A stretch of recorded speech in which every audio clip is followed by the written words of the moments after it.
ભારતમાં વાહન વ્યવહાર માટે ટ્રાન્સપોર્ટેશન જો તમે કહો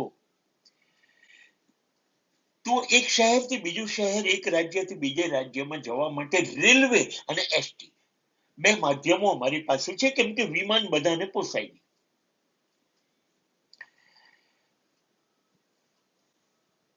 અમારા દેશ જેટલું રેલવે અને એસટી માં વાહન વ્યવહાર કરતી પ્રજા વિશ્વમાં ક્યાંય નહીં હોય, કેમ કે એ લગભગ સસ્તું પણ છે બીજા દેશોની સરખામણીમાં અને સરળતાથી મળી રહે છે દરેક ગામથી, દરેક શહેરથી.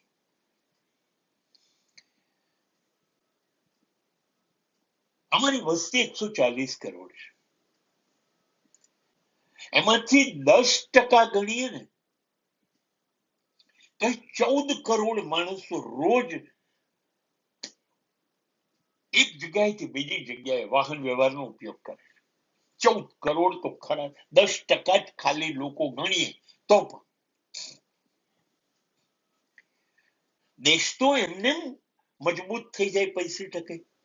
ટિકિટ ના પૈસા સરકારને મળે, એમાંથી રેલવે અને એસટી નો ખર્ચો સરકાર જે થતો હોય, ડીઝલ, પેટ્રોલ, કોલસો, ડ્રાઈવર કંડક્ટરના પગાર, એસટી સ્ટેન્ડો વગેરે વગેરે, એ ચૂકવ્યા પછી પણ ઢગલા બંધ, કેમ કે 14 કરોડ માણસો,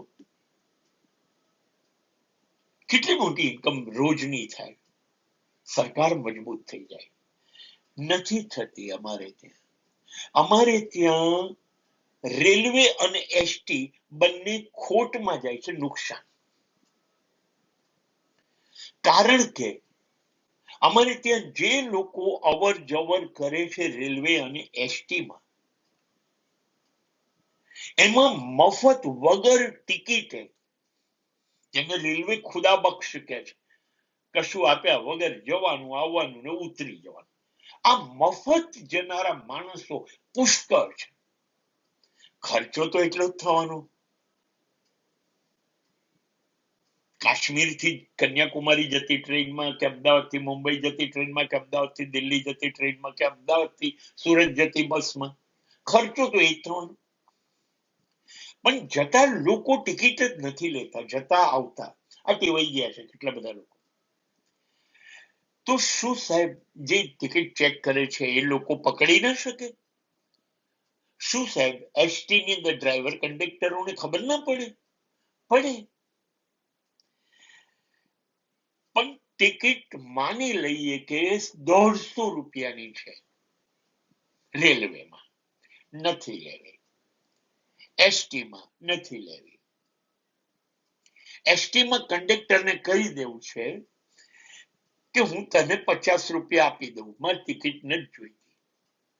કંડક્ટર એક ટૂરમાં આવા 10 જણને લે તો 500 રૂપિયા થયા એને.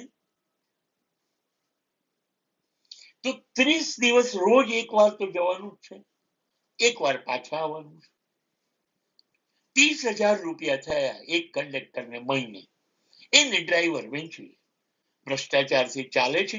અમારે ત્યાં અમદાવાદ, પોરબંદર, અમદાવાદ, જામનગર, અમદાવાદ, રાજકોટ, ક્યાં પણ એસટીમાં જાઓ, આવા રોજ માણસો છે જે ડ્રાઈવર કંડક્ટરને પૈસા આપીને ઉતરી જાય. એને 150 ના બદલે 50 માં જવા મળે. આજ રેલવેમાં ચાલે. રેલવેમાં ડ્રાઈવર તો એન્જિનમાં છે, પણ ટિકિટ ચેકર હોય, એ બધા ડબ્બામાં ફરતો ફરતો આવે, ટિકિટ ચેક કરશે. જેની પાસે નથી એની પાસેથી એ પૂછશે કે ભાઈ 500 રૂપિયા ટિકિટ છે અમદાવાદ બોમ્બેની, ટિકિટ કેમ નથી? સાહેબ નથી. તમે બોલો ને, 150 રૂપિયા મને આપી દે, લો.